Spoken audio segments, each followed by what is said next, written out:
Shalom, sekali lagi saudara-saudaraku, shalom. Ya, puji Tuhan kita bisa bertemu lagi walaupun kami menjumpai lewat tayangan video ini. Doa kami supaya kita semuanya, saudara-saudara juga tetap dalam keadaan sehat dan kita tetap dalam keadaan sukacita bersama dengan Tuhan.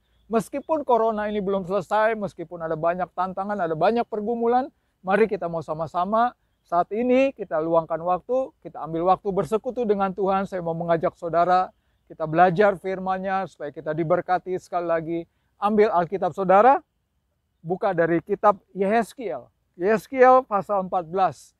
Yehezkiel pasal 14 ayatnya yang pertama sampai yang ke-11.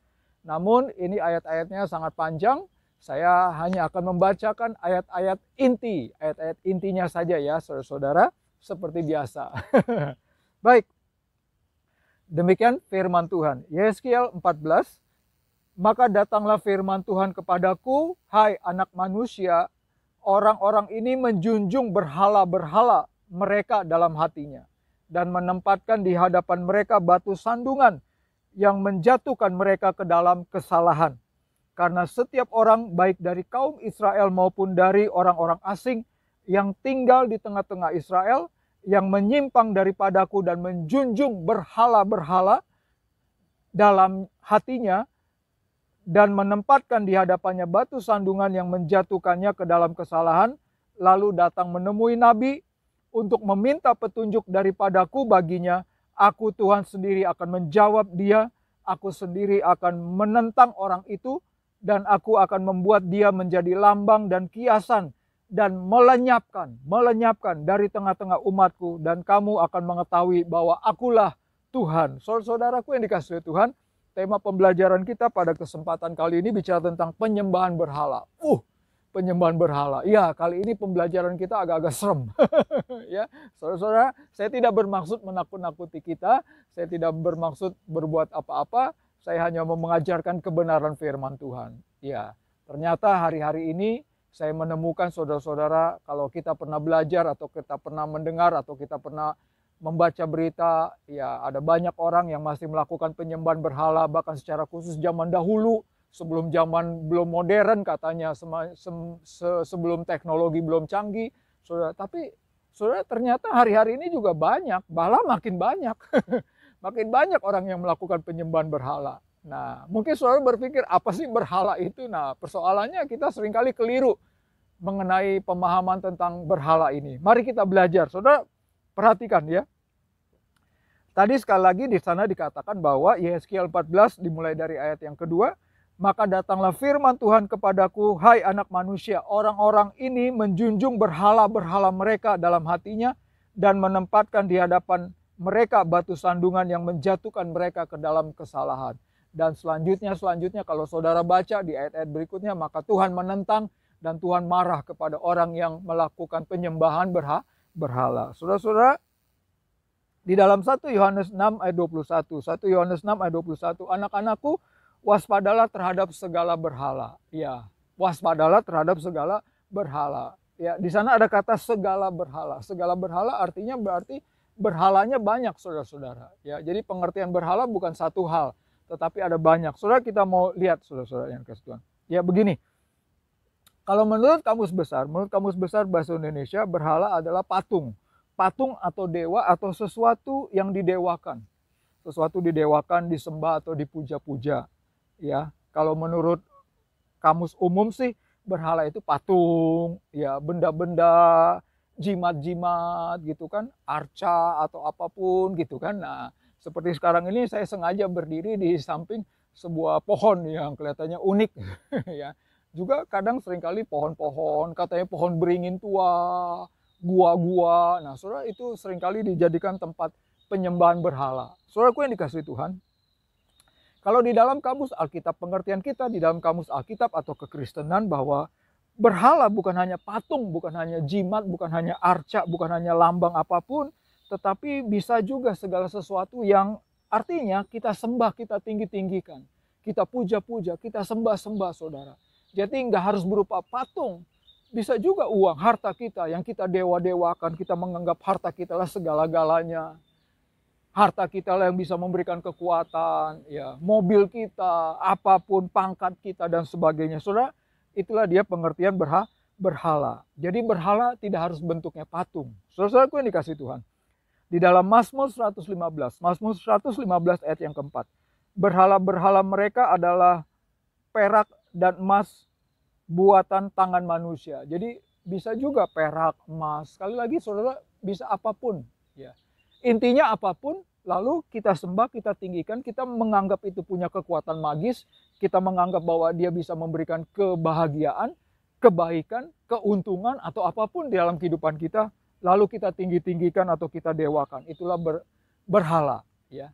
Sebetulnya kalau menurut bahasa aslinya, bahasa Yunani, kata berhala dipakai kata iodolon,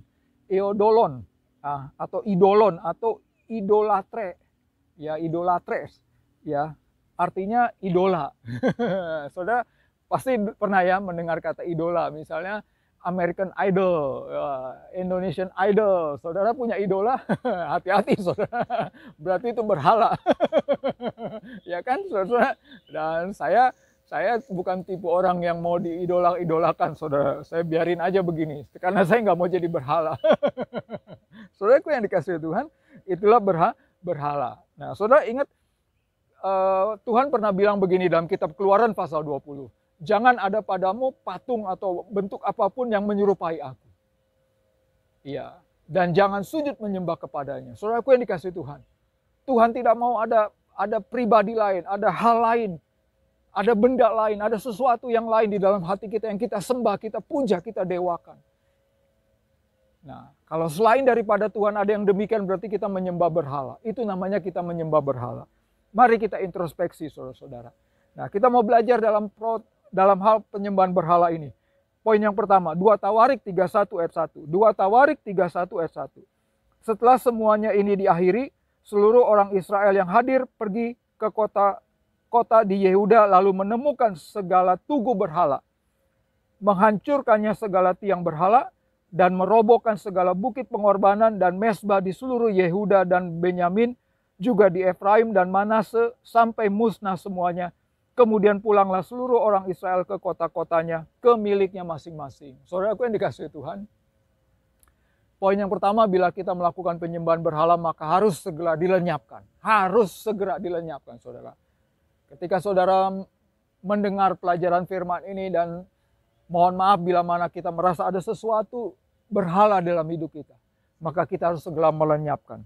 Cara melenyapkannya tadi di dalam kitab Tawarik tadi di sana dikatakan bahwa meremukkan, menghancurkan, dan merobohkan. Ada 3 tahap. Pertama meremukkan, yang kedua menghancurkan, dan yang ketiga merobohkan. Meremukkan itu artinya, kalau saya lihat dari kamus, meremukkan itu artinya membuatnya menjadi hancur berkeping-keping. Membuatnya menjadi hancur berkeping-keping, hancur semuanya. Tidak ada bentuknya lagi, tidak ada polanya lagi. Itu namanya meremukkan, saudara-saudara. Ya. Kalau menghancurkan artinya memusnahkan, membinasakan sampai hilang. Memusnahkan, membinasakan sampai hilang. Itu artinya menghancurkan. Dan yang terakhir, merobohkan. Merobohkan artinya membuatnya menjadi jatuh atau jatuh. Artinya tidak ada kekuatannya lagi. Jangan kita sembah-sembah, jangan kita puja-puja lagi. Itulah namanya kita merobohkan berhala, saudara. Buang segera, hilangkan dari kehidupan kita. Apapun itu, saudara. Entah jimat, entah patung, entah apapun saudara. Kekayaan kita, pangkat kita, nama besar kita, popularitas kita, dan sebagainya, dan sebagainya. Saudaraku yang dikasihi oleh Tuhan. Ketika kita melakukan penyembahan berhala, maka Tuhan tidak berkenan kepada hidup kita. Dan Tuhan akan menentang hidup kita di perjalanan hidup kita, hari demi hari ke depannya. Masih ingat peristiwa bangsa Israel, ketika mereka dalam perjalanan menuju ke tanah Kanaan. Di tengah jalan mereka membuat patung yang namanya lembu emas. Lalu mereka sembah-sembah, mereka puja-puja. Dan Tuhan sangat murka. Tuhan sangat murka. Saudaraku yang dikasihi Tuhan, hati-hati sekali lagi. Buang segala berhala dalam hidup kita. Hancurkan segala berhala dalam hidup kita. Robohkan segala berhala dalam hidup kita. Saudaraku, perhatikan poin yang kedua. Poin yang kedua dari kitab Kolose pasal 3. Kolose pasal 3 ayat yang kelima.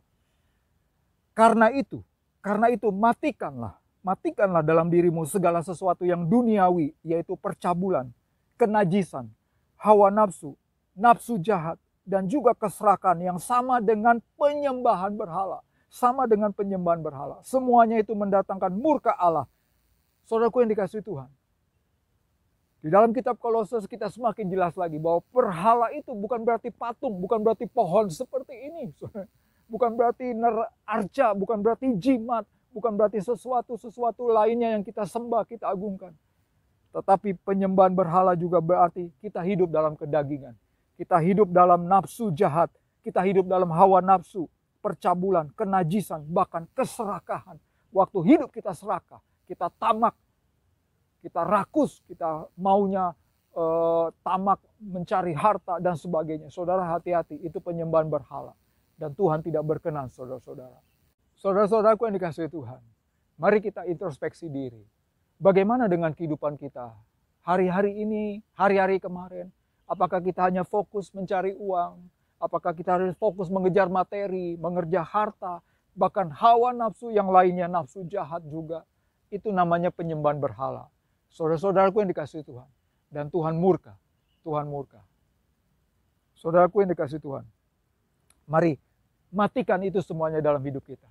Mari kita hidup secara normal di hadapan Tuhan, dalam arti kita hanya fokus kepada Tuhan. Bekerja giat, iya boleh. Tetapi fokus kita semata-mata bukan hanya untuk keserakahan materi. Bukan hanya untuk hal-hal duniawi. Tapi fokus kita menyembah Tuhan, melakukan kehendak Tuhan. Itulah the new normal. Itulah normal kehidupan kita. Saudara-saudaraku yang dikasihi Tuhan. Poin yang terakhir, saudara, yang ketiga, berhubungan dengan masalah topik kita penyembahan berhala. 1 Korintus pasal 5 ayat yang ke-11. Demikian firman Tuhan. Tetapi yang kutuliskan kepada kamu ialah supaya kamu jangan bergaul. Jangan bergaul dengan orang-orang yang menyebut dirinya saudara adalah orang cabul, kikir, penyembah berhala, pemfitnah, pemabuk, atau penipu. Dengan orang yang demikian janganlah kamu sekali-kali makan bersama-sama. Saudaraku yang dikasihi Tuhan, mungkin saudara dengan saya mungkin dari awal kita berkata penyembahan berhala. Kayaknya saya nggak punya berhala, saya nggak menyembah berhala. Saudara, poin yang ketiga saudara, unik saudara. 1 Korintus pasal 5. Jangan bergaul dengan orang-orang penyembah berhala. Saudara hati-hati. Karena kenapa? Karena tadi dari awal saya katakan, orang penyembah berhala itu Tuhan murka. Tuhan marah dengan orang-orang demikian. Kenapa? Karena membangkitkan cemburu Tuhan. Artinya ada Tuhan, tanda kutip ada Tuhan yang lain di dalam hatinya, di dalam hidupnya. Sementara Tuhan Yesus hanya dia yang menjadi Tuhan. Hanya dia yang layak disembah dan dipuji. Saudaraku yang dikasihi Tuhan, ketika kita bergaul dengan teman-teman penyembah berhala, maka otomatis kita juga terhisap. Kita termasuk kategori berarti kita orang yang datang kepada berhala. Kita orang yang mengikuti berhala. Kita orang yang percaya kepada berhala. Saudaraku, ini hati-hati. Ini perlu hati-hati saudara. Mari kita selidiki, kita renungkan siapa ya di antara teman-teman kita. Jangan-jangan di antara teman-teman yang kita bergaul kepadanya, ternyata mereka penyembah berhala. Perhatikan hidup mereka. Perhatikan cara hidup mereka sekali lagi. Tuhan tidak suka bila kita bergaul dengan orang-orang penyembah berhala. Orang-orang yang duniawi seperti itu. Saudara. Di dalam 1 Korintus 15 ayat 33. Firman Tuhan berkata jelas. Janganlah kamu sesat. Pergaulan yang buruk merusakkan kebiasaan yang baik. Waktu kita bergaul dengan teman-teman kita yang penyembah berhala, maka seluruh hal-hal yang baik dalam hidup kita akan menjadi terpengaruh. Akan menjadi berubah menjadi yang salah. Saudaraku yang dikasihi Tuhan. Mari kita sama-sama introspeksi saudara-saudara. Ya, kita membuka hati di hadapan Tuhan pada kesempatan kali ini. Kita mau jujur bila mana ada berhala yang kita simpan, bila mana kita mengikuti berhala. Sekali lagi tadi, hancurkan, binasakan, robohkan, remukan, dan tinggalkan saudara-saudara. Juga termasuk hawa nafsu, nafsu jahat di dalam hidup kita, keserakahan. Juga teman-teman yang penyembah berhala, tinggalkan semuanya. Bila mana saudara melakukan penyembahan berhala, saat ini juga bertobat. Bila mana saudara belum pernah mengundang Yesus masuk ke dalam hati, menjadikan Tuhan sebagai Tuhan dan Juru Selamat, lahir baru. Ini timingnya, ini waktunya. Mari kita aminkan firman Tuhan ini. Saya mau mengajak kita sungguh-sungguh datang kepada Tuhan. Kita mengaku, kita lepaskan berhala-berhala dalam hidup kita. Supaya hidup kita dipulihkan dan hidup kita berkenan di hadapan Tuhan. Dan Tuhan memberkati kita. Mari kita berdoa. Bapa di surga, terima kasih untuk firman-Mu pada kesempatan ini. Bapa, kami mau melepaskan dan membuang segala berhala di dalam hidup kami. Baik yang berupa patung, baik berupa itu harta, baik berupa itu nafsu jahat, keserakahan apapun, termasuk pergaulan kami bergaul dengan orang-orang yang penyembah berhala. Bapa, kami mau lepaskan Tuhan, kami mau mengikut Engkau Bapa di surga.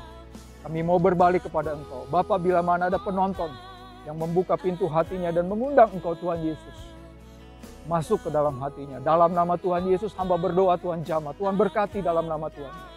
Terima kasih Bapa di surga. Berkati seluruh penonton Bapa. Berkati bila mana ada penonton yang membutuhkan pertolongan karena terdampak corona saat ini. Di dalam nama Tuhan Yesus kami berdoa dan mengucap syukur. Haleluya. Amin. Saudara-saudaraku yang dikasihi oleh Tuhan, terima kasih buat perhatiannya. Dan sampai jumpa di lain kesempatan. Saya mewakili pengurus besar dari Yayasan FIBI. Terima kasih, Tuhan Yesus memberkati.